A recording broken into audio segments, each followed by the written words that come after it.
Oi gente, sejam bem-vindos a mais um vídeo, meu nome é Eduarda e hoje eu estou muito feliz porque eu finalmente vou poder falar com vocês sobre Mistborn, ou Império Final. Eu li Mistborn para a leitura coletiva que está sendo organizada pela Tamires do Resenha dos Sonhos e pela Maíra do All About That Book, e foi a desculpa perfeita, assim, para eu começar a ler Mistborn, né? Porque a gente sabe que os volumes físicos de Mistborn, eles são bem difíceis de achar, você fica meio desmotivado porque não tem o livro, mas aí surgiu essa leitura coletiva e eu pensei, agora eu vou participar e eu vou ler Mistborn. Que história mais perfeita, gente, sério, que história maravilhosa, que história boa, história incrível, que história. Eu terminei Mistborn numa madrugada, era na metade da semana, acho que era uma segunda-feira, no outro dia eu tinha que acordar cedo. Mas eu não me liguei, porque eu só queria ler, eu queria chegar no final do livro e... Ai, gente, sério. Eu fiquei muito feliz. Eu dei 5 estrelas, favoritado. Uma das melhores leituras de 2021, com certeza. Agora eu quero simplesmente ler tudo que esse homem escreve, tudo que o Brandon Sanderson escreve. Bom, claramente eu tô muito emotiva, não é mesmo? Mas você deve estar se perguntando sobre o que é a história e por que você fica colocando o capuz se está dentro de casa e não está chovendo. Bom, isso aqui é uma referência a Mistborn, quem leu sabe do que eu tô falando. Mistborn, o Império Final, então, é o primeiro volume de uma trilogia, e na verdade depois vira uma série, porque você vai ter a segunda era de Mistborn, que é uma high fantasy, ou seja, é passado num mundo completamente fictício, com outras regras. Mistborn, em especial, começa com uma cena bem enigmática, assim, que é logo a cena do prólogo. A gente se depara, então, com um grupo de pessoas que está trabalhando num campo e, aparentemente, essas pessoas, elas vivem em condição de escravidão, de maus tratos, etc. Esse povo que é escravizado é chamado de Skaa, S-K-A-A, e eles vivem assim há muito tempo. Nessa noite, uma menina Skaa foi escolhida para ser levada até a casa grande, né, a casa do Senhor das Terras, porque, obviamente, ele quer fazer coisinhas com ela, ela é muito bonita. Só que o que acontece? Sempre que um senhor nobre se deita com uma escrava Skaa, né, uma serva Skaa, ele tem que matar ela logo em seguida, é uma lei. Então, quando as pessoas do grupo Skaa viu que os guardas apareceram lá na casinha onde os Skaas ficam, para pegar essa menina e levar até o senhor, eles já sabiam que eles não iam mais ver ela, né? Porque ela seria morta logo em seguida. E eles precisam matar as mulheres porque não pode haver um bebê nascido entre uma família nobre e um Skaa. Porque é através da combinação do sangue de um nobre com o sangue de Skaa que existe a possibilidade de nascer um alomântico. E os alomânticos, eles nascem com habilidades que são muito perigosas, que podem ser um perigo para a sociedade do jeito que ela é em Mistborn.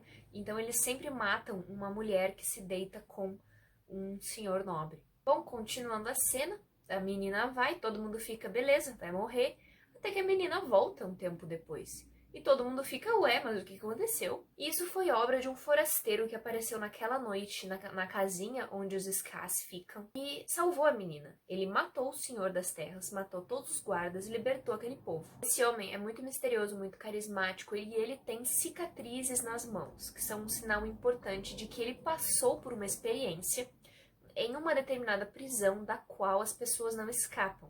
E aquelas cicatrizes provavam que ele tinha estado lá e sobrevivido. Ele liberta esses camponeses escravizados e segue então para a capital do Império Final, que é Luthadel. Depois dessa cena de abertura, a gente vai conhecer a Vin, que é uma órfã das ruas, que vive com um grupo de ladrões. E a Vin, aparentemente, ela tem uma habilidade ali que ela chama de sorte. Quando ela tá junto, coisas acontecem, né? As pessoas parece que elas ficam mais suscetíveis a aceitar os acordos do líder da gangue, então ele sempre carrega ela com ele, e é aí que o caminho da Vin acaba se cruzando com o caminho do Kelsier, que é, então, o homem misterioso que libertou os Skaas lá no epílogo.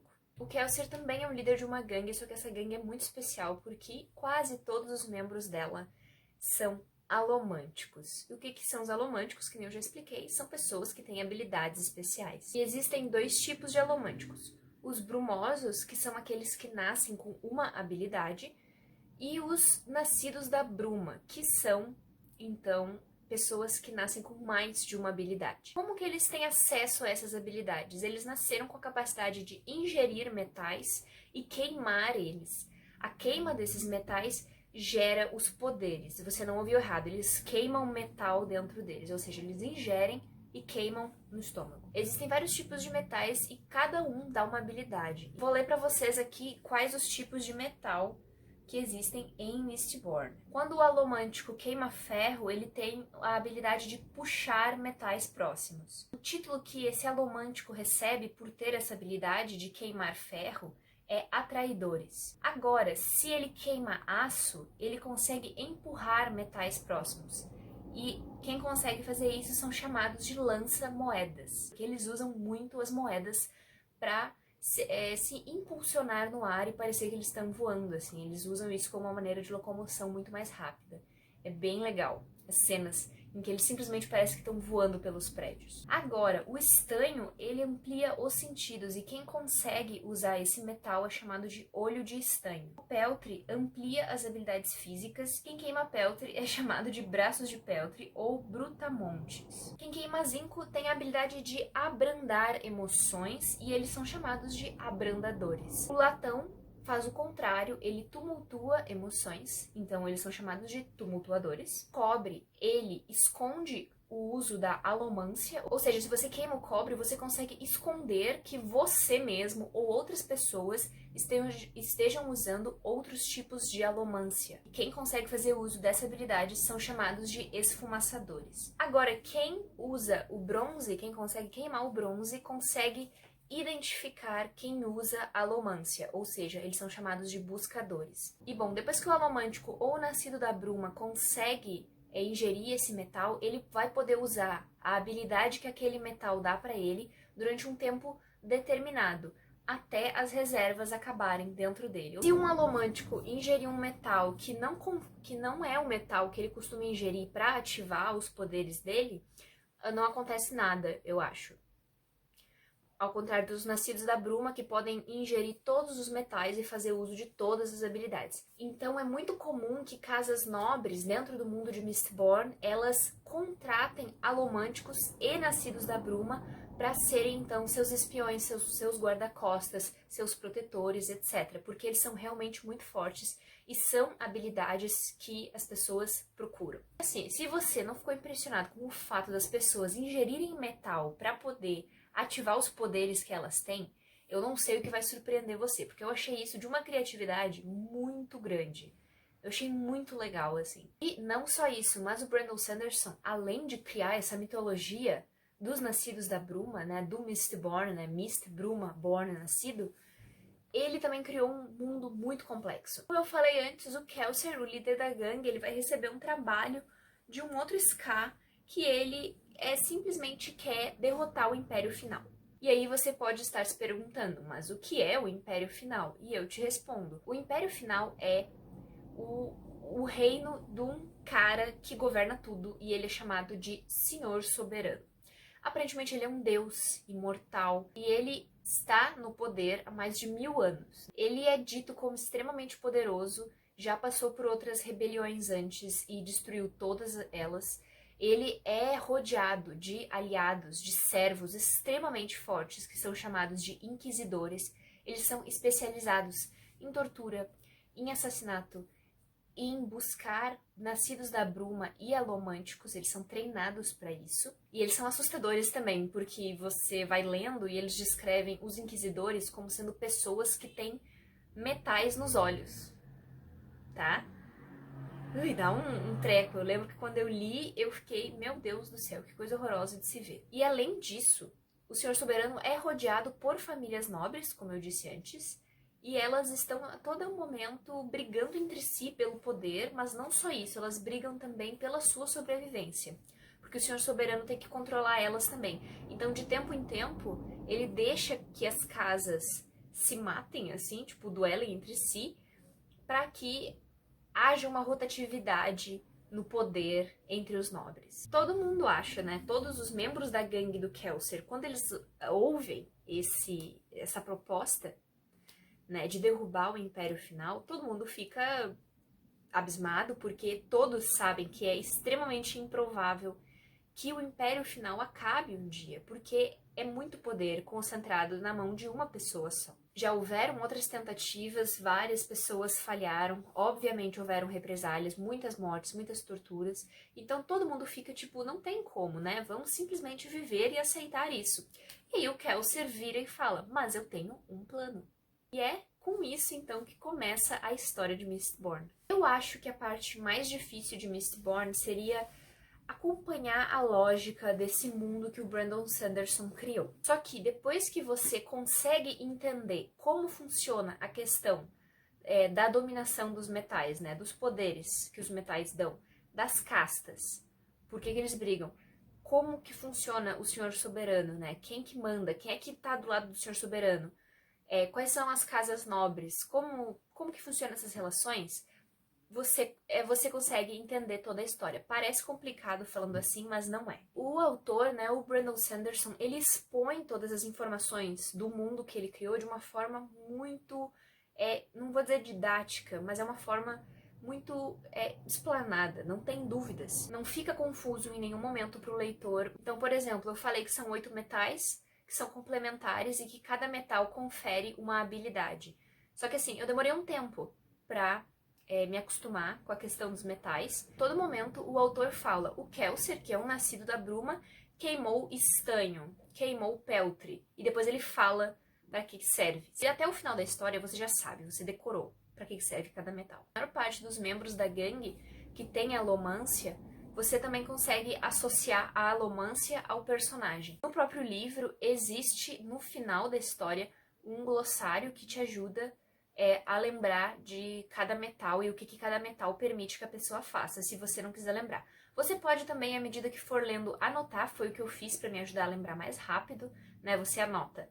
Peltre serve para melhorar habilidades físicas. Já esqueci. Depois você coloca estanho, melhora os sentidos. E por aí vai indo. Vou até conferir para ver se eu falei certo, só um pouquinho. Isso, exatamente isso que eu falei. Tudo isso que eu falei para vocês é a questão da verossimilhança dentro de uma história, né? Quando você lê uma história, precisa haver verossimilhança para que dentro da história os acontecimentos façam sentido. E eu posso dizer para vocês que a verossimilhança de Mistborn é muito bem feita, é muito bem colocada e ela contribui muito para a narrativa. Kelsier é vendido como o protagonista do rolê e ele é, como que eu vou dizer para vocês, ele é muito carismático, assim, ele é extremamente carismático e nossa, que desgraçado.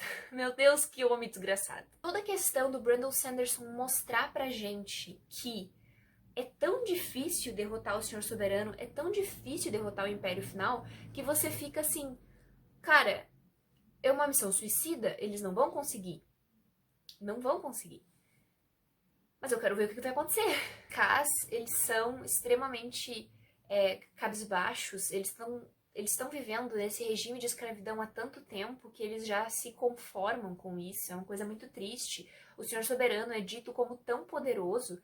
O Brandon Sanderson vende a situação tão desfavorável pra você, daí você se pergunta, o Kelsier, aquele cara carismático, líder da gangue, quero ver o que esse cara vai fazer, porque assim, ó, ele dá uma impressão muito forte. As entradas do Kelsier, quando ele tá em cena, ele meio que domina a cena, assim. Então é muito instigante pra gente querer saber o que vai acontecer. E a Vin, que também vai ser uma personagem muito importante, ela é a que mais passa por uma evolução de personagem, sabe? É visível, assim, ela começa a história como uma menina órfã, completamente desconfiada, ela foi abandonada pelo irmão, e à medida que ela ia crescendo, o irmão maltratava ela, então ela cresceu sempre muito desconfiada de traição, ela não conseguia se conectar emocionalmente com ninguém porque ela tem medo que a pessoa vá embora e deixe ela sozinha, então ela tem esse trauma de abandono. E aí, quando ela entra em contato com a gangue, você vê assim que há um conflito de realidades e que isso vai modificando ela. Você vê ela assim baixando a guarda, ela interagindo com o pessoal da gangue, que são pessoas que têm uma dinâmica interna bem diferente da dinâmica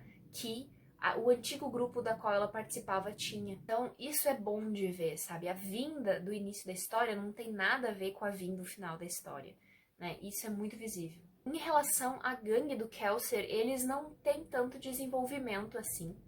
Eles são extremamente carismáticos também, de um jeito diferente do que o Kelsier é. E a dinâmica do grupo, ela é incrível, gente. É incrível a dinâmica desse grupo. É muito orgânico, assim. Eu lia os diálogos deles, tentando bolar estratégias, discutindo planos, vendo o que eles iam fazer, e parecia muito que eles existiam, de tão naturais que são os diálogos. E a dinâmica deles é muito legal, assim, você acredita que eles são uma gangue que trabalha há muito tempo e já passou por muita coisa, e que eles se conhecem, e que se um tá em perigo, o outro vai lá e sabe o que fazer, sabe? É incrível, assim, a gangue é um espaço acolhedor, de certa forma, e eu adorei eles. Como é que eu não vou gostar desses caras? Eles são muito legais. Bom, só pra não dizer que eu amei tudo em Mistborn, eu vou dizer que eu senti falta de mais personagens femininas da mesma importância que a Vin tem, ou no mínimo, da mesma importância que o pessoal da gangue do Kelsier tem. Porque é uma gangue formada só por homens, chega a Vin e ela fica de única mulher lá. E vai aparecendo mais personagens também importantes, e são todos homens também. Então eu senti falta de personagens femininas participando nessa história. Esse fenômeno de ter uma personagem feminina rodeada por vários personagens masculinos, a gente chama de fenômeno Smurfette, né? Então, assim, você tem uma representatividade feminina, mas ela é a única. E aí, todas as outras personagens femininas que aparecem, porque existem personagens femininas na história, elas não têm tanta importância assim. Em determinado momento, vai aparecer uma personagem, né? Quando a Vin, ela acaba, enfim, participando mais do plano, ela entra em contato com uma personagem, há um atrito entre elas, e você pensa, tá, mas e essa personagem, ela não é importante? Ela é importante pra história, mas ela não é tão importante assim, ela não aparece tanto. Então, assim, eu senti falta de mais personagens femininas, e eu precisava fazer esse adendo aqui. Na verdade, corrigindo, eu precisava de mais personagens femininas relevantes, tá? Que aparecessem mais, que participassem mais da história. E, bom, pra finalizar, eu queria dizer que eu tô muito feliz de ter lido Mistborn. Eu queria agradecer a Tamires e a Maíra por organizarem essa leitura coletiva. Provavelmente, se elas não tivessem organizado, eu ia demorar muito tempo pra ler.